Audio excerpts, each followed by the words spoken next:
Today I'm going to share my reaction to Richard Lee's article Eating Christmas in the Kalahari. I'll start with a short summary of the story, then talk about how people's worldview changes the way they see things. I'll also point out one example of bias in the article, show how the story challenges the idea of what is normal, and connect it to traditions in my own culture.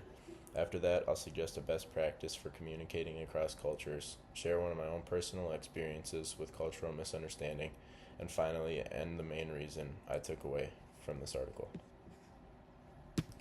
Richard Lee was an anthropologist who lived with the Kung San people in the Kalahari Desert. He wanted to celebrate Christmas with them and decided to buy the biggest ox he could find as a gift for a feast.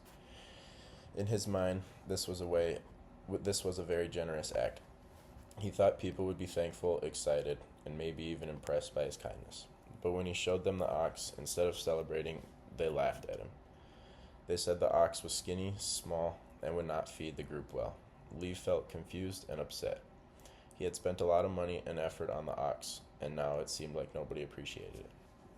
Later, he learned that the Kung people weren't being rude. It was just part of their culture to talk down about meat and gifts. They did this to prevent pride and arrogance. In their culture, if someone got too proud, it could hurt group unity and lead to problems. So the teasing was actually their way of teaching humility and keeping peace in the group. This story shows how worldview changes how people interpret actions. In Western culture, giving a gift is usually seen as a sign of generosity. The normal reaction would be to thank the person, praise them, and show appreciation. That's what Lee expected. But in the Kung worldview, showing too much praise could be dangerous. If someone felt too important, it could upset the balance of the community.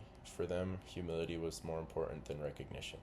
So when Lee gave the ox, they saw it as a moment to teach him humility, not to raise him up. This shows that actions don't always mean the same thing in every culture. A gift, a gesture, or even words of kindness can be understood in completely different ways depending on the worldview behind it. One example of bias in the article is Lee's assumption that generosity means the same thing everywhere.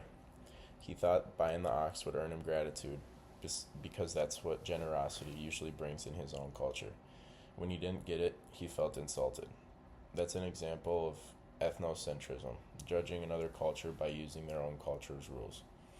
At first, Lee saw their response as rude and ungrateful, but once he understood their traditions, he realized his own worldview was shaping his feelings.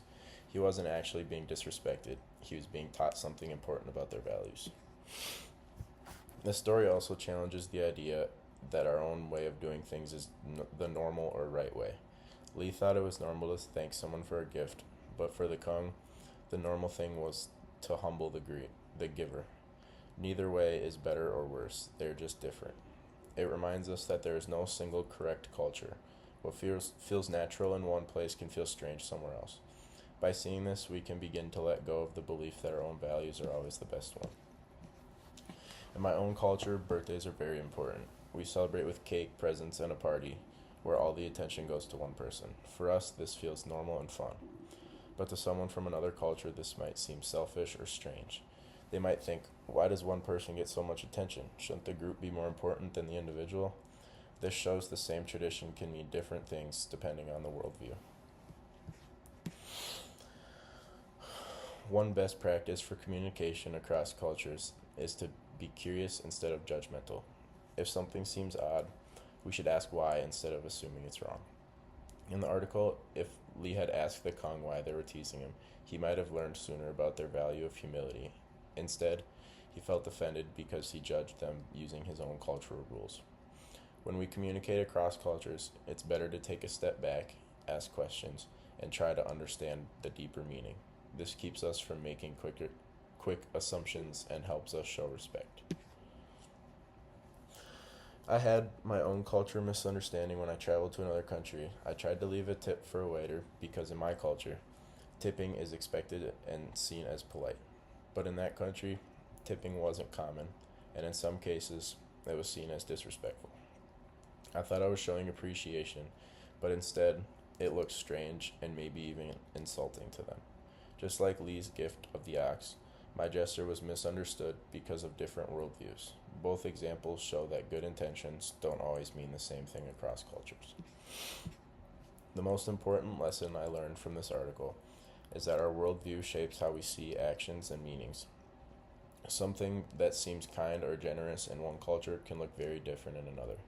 To communicate well, we need to practice humility, patience, and respect for differences. By being by being open to learning, we can avoid misunderstandings and grow in our ability to connect with people from other cultures.